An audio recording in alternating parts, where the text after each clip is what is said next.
तो जिस खतरनाक रन का हम चेल्सी फैंस को इंतज़ार नहीं था, क्योंकि हम ऑलरेडी काफ़ी ज़्यादा खौफ में हैं इस रन से, जिस तरीके के हमारे सीज़न की शुरुआत रही है। राइवल फैंस को बहुत ज़्यादा इंतज़ार है चेल्सी के इस रन का। तो अब जो है उस रन की शुरुआत है कल, और पहला मैच है हमारा आर्सेनल से, और आर्सेनल के अगेंस्ट चेल्सी ये खेलने वाली है एक बहुत ही अच्छी राइवलरी, जो आप कह सकते हैं कि आर्सेनल ने डोमिनेट की है। बिल्कुल आर्सेनल का डोमिनेशन रहा है। अगर हम बात करें पिछले कुछ सालों में स्टैमफोर्ड ब्रिज पे भी आर्सेनल का रिकॉर्ड अच्छा रहा है। पिछले 3 सीजन्स में आर्सेनल मैच जीती हैं स्टैमफोर्ड ब्रिज में, जो कि नहीं होता था और बहुत रेयर होता था कि आर्सेनल कभी आके स्टैमफोर्ड ब्रिज में चेल्सी को हरा रही है। आर्सेनल चेल्सी को हराना ही एक बहुत रेयर अकरेंस होती थी, लेकिन जिस तरीके से आर्सेनल ने अच्छा काम किया है और चेल्सी थोड़ा सा अभी डिप पे है, थोड़ा सा इधर अंडरस्टेटमेंट, बट हाँ चेल्सी जिस तरीके से अभी डिप खाई है स्पेशली लास्ट सीजन, तो चीज़ें जो हैं बदली हैं। लेकिन ये मैच अगर आप देखें ऑन पेपर, ऑब्वियसली आप कहेंगे कि आर्सेनल फेवरेट्स है, ऑब्वियसली आप कहेंगे कि आर्सेनल इस मैच में जाती हुई अब बेहतर टीम है और बेहतर करेगी वो चेल्सी से। लेकिन मेरे हिसाब से ये मैच इतना स्ट्रेट फॉरवर्ड नहीं होगा जितना अभी लग रहा है देखने में। अगर मैं बात करूं चेल्सी की, तो ऑब्वियसली जो शुरुआत है सीज़न की थोड़ी सी स्लो रही है और बहुत सारे सिली पॉइंट्स हमने ड्रॉप किए हैं। स्पेशली वो 3 मैचेस की मैं बात करता हूँ, एस्टन विला, नॉटिंघम फॉरेस्ट और बोर्नमथ। उनमें से हमको कुछ ना कुछ लेना चाहिए था, उन मैचेस में से हमको कुछ ना कुछ पॉइंट्स बटोरने चाहिए थे। बट अगर उसके बाद हम बात करें तो चीज़ें थोड़ी थोड़ी क्लिक होने लगी हैं। मैं ये नहीं कहूँगा कि हम परफेक्ट फुटबॉल खेल रहे हैं। ये मैंने बार बार बोला है कि बर्नली के against it was a tale of 2 halves. First half हमारा बहुत ख़राब था, लेकिन सेकेंड हाफ उतना ही अच्छा। तो अगर हम जिस तरीके से बर्नली के अगेंस्ट हमने परफॉर्म किया फर्स्ट हाफ में, वो अगर हम कल करते हैं वापस, या आज करते हैं, as of recording this video तो कल है मैच, लेकिन आज हो जाएगा जब ये अपलोड कर रहा हूँ मैं वीडियो, तो अगर आज हम सेम चीज़ रिपीट करते हैं जो हमने बर्नली के अगेंस्ट फर्स्ट हाफ में किया था, तो हमको उसका बहुत ज़्यादा खामियाजा भुगतना पड़ सकता है। अब यहाँ पर चेल्सी की क्या स्ट्रेंथ है, आर्सेनल की क्या स्ट्रेंथ है, दोनों टीम्स की क्या वीकनेसेस हैं, उसकी थोड़ी सी बात करूंगा मैं। तो आर्सेनल जैसे हम जानते हैं कि विद द बॉल एक बहुत अच्छी टीम है, और डेक्लन राइस एक बहुत इंपॉर्टेंट प्लेयर है उनके लिए। डेक्लन राइस के आने के बाद और ज़्यादा कंट्रोल में लगती है आर्सेनल जब पोजीशन में होती है। तो उसको काउंटर करने के लिए या उससे टो टू टो जाने के लिए हमको हमारी मिडफील्ड जो है उसको मजबूत रखना पड़ेगा। तो मुझे नहीं लगता है कि यहाँ पर हमारे शेप में कुछ चेंज होगा। आई थिंक हम 4-3-3 के साथ ही जाने वाले हैं। मतलब मैं 99% श्योर हूँ कि यहाँ पे आप एंजो, काइसेडो और गैलेगर की मिडफील्ड देखेंगे, क्योंकि गैलेगर हमारे लिए पिछले 3 मैचेस में बहुत ज़्यादा इंपॉर्टेंट प्लेयर रहे हैं। चाहे वो पोजीशन जीतने की बात हो, चाहे वो फाइनल थर्ड्स में पास देने की बात हो, अगर आप वो कुछ स्टैट्स देखेंगे पिछले कुछ 3-4 मैचेस में, तो काफ़ी इंप्रेसिव हैं गैलेगर के। और जिस तरीके से वो ऑफ द बॉल उनका वर्क रेट है वो बहुत ज़्यादा हमारे लिए क्रूशल है, और काइसेडो को बहुत ज़्यादा मदद मिलती है गैलेगर के होने से डिफेंसिवली। अब मेरा यहाँ पे एक कंसर्न है कि अगर हम अटैकिंग जाएँ और हम कोल पाल्मर, मुद्रिक और स्टर्लिंग को खिलाने के चलते किसी एक मिडफील्डर को ड्रॉप करें, क्योंकि काइसेडो और एंजो को तो आप ड्रॉप कर नहीं सकते, तो अल्टीमेटली गाज जो है वो गैलेगर पे ही गिरेगी। तो यहां पर क्या आप उस बैलेंस को डिस्टर्ब करना चाहेंगे? क्या आप उस चीज को ट्वीक करना चाहेंगे जो अभी आपके लिए इतनी अच्छी चल रही है पिछले 3 मैचेस से? I don't think so. तो मेरे हिसाब से प्लेइंग 11 क्या होगी चेल्सी की? तो रॉबर्ट सैंचेज आपके रहेंगे गोल में, लेफ्ट बैक होंगे लीवाई कॉलविल, सेंटर बैक पेयरिंग होगी आपकी डिसासी और थियागो सिल्वा की। एक बहुत बड़ा बूस्ट हमको ये मिलेगा कि बेनवा बदियाशील बेंच पे अवेलेबल होंगे, तो फाइनली एक प्रॉपर सेंटर बैक होगा हमारे पास बेंच पे। रीस जेम्स ऑल्दो अवेलेबल हैं, but I don't think so वो स्टार्ट करेंगे मैच। मुझे नहीं लगता कि इतने हाई इंटेंसिटी मैच में, इतने हाई स्टेक्स मैच में एकदम से वो इंजरी से आके 100% फिट होंगे। तो मालो गुस्तो सस्पेंशन से वापस आ चुके हैं, उनको मौका मिलेगा बिल्कुल राइट बैक पे, वो खेलेंगे।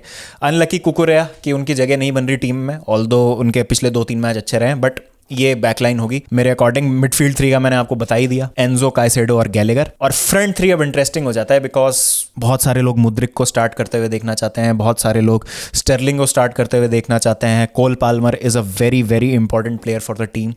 और अगर हम स्ट्राइकर की बात करें तो निकोलस जैक्सन ने भी अपने पिछले 2 अपीयरेंसेस में 2 गोल स्कोर किए हैं। तो क्या किया जाए, हु मिसेस आउट? तो मुझे एक चीज़ ये लगती है कि अगर आर्सेनल की मैं वीकनेस की बात करूं तो लेफ्ट साइड जो आर्सेनल का जिनचेंको वाला साइड, थोड़ा सा आप कह सकते हैं अगर एक चिंक इन द आर्मर है आर्सेनल की, अगर कोई थोड़ी सी कुछ कमज़ोर कड़ी है तो वो वाली साइड है डिफेंसिवली। तो क्या हमको वहाँ पर स्टर्लिंग को खिलाना चाहिए या कोल पाल्मर को खिलाना चाहिए? क्या हम करेंगे? आई थिंक हमको वहाँ पे कोल पाल्मर को ही खिलाना चाहिए, बिकॉज जिस तरीके से पाल्मर के पिछले 2-3 मैचेस रहे हैं और वो राइट साइड से अंदर आते हैं, सेंट्रल थोड़ा सा आ जाते हैं, हाफ स्पेसेस में ऑपरेट करते हैं फुल बैक और सेंटर बैक के बीच में, और एज अ शेडो स्ट्राइकर भी एट टाइम्स ऑपरेट करते हैं, क्रिएटिव हैं बहुत ज़्यादा।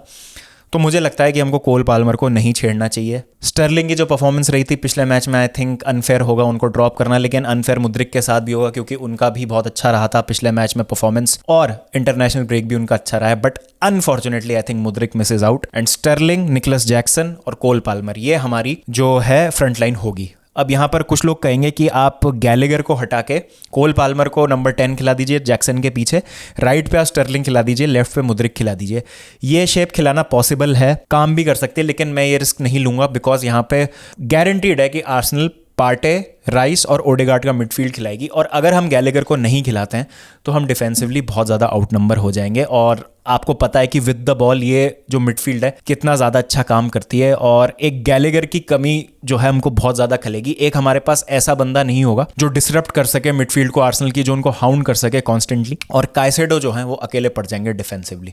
तो मुझे लगता है कि ये एक दिक्कत हो सकती है हमारे लिए अगर हम गैलेगर को नहीं खिलाते हैं, क्योंकि गैलेगर थोड़ा सा हमारे लिए उस रोल में क्रूशल हो जाते हैं। तो मुझे लगता है ये हमारी प्लेइंग 11 होने वाली है कल के मैच में। अब अगर मैं आर्सेनल की बात करूं तो आर्सेनल, जैसा हम सब जानते हैं कि लास्ट सीजन भी उनका बहुत अच्छा था, इस सीजन भी उनका बहुत अच्छा स्टार्ट रहा है, और उन्होंने अपने आप को इंप्रूव कर लिया मिडफील्ड में राइस को डाल के। एक जो आर्सेनल का बहुत अच्छी चीज़ है और चेल्सी की बहुत खराब है, वो है 1-on-1 सिचुएशंस में डिफेंडिंग। आर्सेनल उस चीज़ का फ़ायदा उठा के चेल्सी को हर्ट कर सकती है, तो हमको मेक श्योर करना है कि हम अपने आप को उस पोजीशंस में ना पाएं, ज़्यादा मौके ना दें आर्सेनल को 1-on-1 होने के लिए, because कॉलविल versus Saka, I think वहाँ पर थोड़ा सा जो कॉन्टेस्ट है वो भारी पड़ सकता है कॉलविल के लिए, और एनजो का वहाँ पे रोल फिर बहुत ज़्यादा अहम हो जाता है डिफेंसिवली ट्रैक बैक करने के हिसाब से। तो ये कुछ चीज़ें हैं जो मुझे लगता है कि आर्सेनल के लिए वर्क कर सकती हैं, चेल्सी के लिए वर्क कर सकती हैं। चेल्सी का मिडफील्ड बहुत अच्छा है, चांसेस भी क्रिएट करती है चेल्सी, हम लोग बहुत सारे अच्छे चांसेस बनाते हैं। प्रॉब्लम इसकी हम फिनिश नहीं करते उन चांसेस को। मैंने ये बार बार कहा है कि जिन मैचेस में हम हारे हैं उनमें हमने चांसेस बनाए लेकिन लिए नहीं है, और अब कोई एक्सक्यूज़ नहीं है हमारे पास, बिकॉज हमारे पास इतना स्टार स्टडेड लाइनअप है और इतने सारे हमने पैसे खर्च कर दिए हैं, तो वो जो मार्जिन ऑफ एरर है वो चला जाता है हमारे पास से, और ये मैं कई बार बात बोल चुका हूँ। तो ये सब चीज़ें हैं जो हमको आई थिंक इनेबल करती हैं आर्सेनल के अगेंस्ट एक अच्छी फाइट देने के लिए। क्या हम जीतेंगे? ऑब्वियसली आर्सेनल के अगेंस्ट आप गारंटी के साथ नहीं बोल सकते, बट मुझे कॉन्फिडेंस है कि हम एक अच्छी परफॉर्मेंस देंगे। और अगर हम लिवरपूल के अगेंस्ट हमने जैसा परफॉर्म किया था वैसा परफॉर्म करके अगर हम पॉइंट्स ड्रॉप करते हैं तो थोड़ा दुख होगा, because I think we deserve to win that game, और कुछ उस तरीके की परफॉर्मेंस जो है वो हमको आज दिखानी पड़ेगी। अब जैसा मैंने कहा, रीस जेम्स को स्टार्ट कराना ठीक नहीं है, बिकॉज इंटेंसिटी मुझे नहीं लगता वो मैच कर पाएंगे, and that is the keyword, intensity. हमको 90 मिनट पूरा इंटेंसिटी के साथ खेलना पड़ेगा, और हमको दिखाना पड़ेगा कि अगर आप स्टैमफोर्ड ब्रिज आए हैं तो आपके लिए इतना आसान नहीं होगा यहाँ से 3 पॉइंट लेके जाना। 3 पॉइंट छोड़िए, 1 पॉइंट के लिए भी आपको बहुत ज़्यादा मेहनत करनी पड़ेगी, and we have to show that respect to Arsenal. Respect in terms of आपको रिस्पेक्ट दिखानी है आर्सेनल को by not giving respect to them. इसका मतलब यह है कि आपको इंटेंसिटी के साथ खेलना है, आपको अपनी स्ट्रेंथ को बैक करना है, आपको किसी भी सेकंड आर्सेनल को सांस नहीं लेने देना है, और आपको ये सोचना है कि आप एक बहुत बड़ी टीम के अगेंस्ट खेल रहे हैं जिसके अगेंस्ट हमको अपना 120% देना है, और इसके अगेंस्ट हमको होम पे 3 पॉइंट्स लेने हैं। अब चेल्सी के एक खराब शुरुआत के बाद 3 लगातार विन्स हो गए हैं, 1 लीग कप में और 2 प्रीमियर लीग में, फुलम और बर्नली के अगेंस्ट। अब यही अगर हम आर्सेनल को हरा देते हैं और एक अच्छा रिजल्ट आ जाता है तो अगला गेम होता है उसके बाद ब्रेंटफोर्ड, जो आप कह सकते हैं कि जिस फॉर्म में भी ब्रेंटफोर्ड चल रही है विनेबल हो सकती है वो चीज़, और उसके बाद आप खेलेंगे ब्लैकबर्न रोवर से EFL कप में होम में। तो सडनली आपके पास मौका है, अभी आपको सामने दिख रहा है कि जो आपका 3 मैच विनिंग रन है वो 6 मैचेस का हो सकता है, और फिर जब आप स्पर्स अवे खेलने जाते हैं तो एक मोमेंटम होता है आपके पास। तो बहुत कुछ आपके लिए राइड कर रहा है इस मैच में, लोग आपसे एक्सपेक्ट नहीं कर रहे हैं, और going as the underdogs in this game, Arsenal are the favourites, तो आपको उस चीज़ का फ़ायदा मिलेगा, लेकिन होम पे है तो आपको आर्सेनल के लिए उसको मुश्किल बनाना पड़ेगा। और यहाँ पर मुझे लगता है कि the man to watch out will be Nicolas Jackson. I think chances अब बनाएंगे, इट्स हाई टाइम कि एक बंदा अब उन चांसेस को ले, और इट्स हाई टाइम कि एक बड़े मैचेस में जो है चेल्सी का स्ट्राइकर सीजेस द इनिशिएटिव, और जो हमारे लिए एक अकाल रहा है गोल स्कोरिंग और स्ट्राइकर से हमको जो गोल्स नहीं मिलते, इस मैच में वो चीज़ हमको देखने को मिले। तो मेरी प्रिडिक्शन है अ 3-1 विन फॉर चेल्सी। मुझे लगता है कि हम एक कन्विंसिंग तरीके से ये मैच जीतेंगे, but that is my prediction, और ये दिल से हुई है प्रिडिक्शन बहुत ज़्यादा। आपको क्या लगता है इस मैच में क्या होगा? Please do let me know in the comment section. मिलते हैं शाम को वॉच अलोंग में, जब तक ध्यान रखिए अपना, take care and don't forget to keep the blue flag flying high.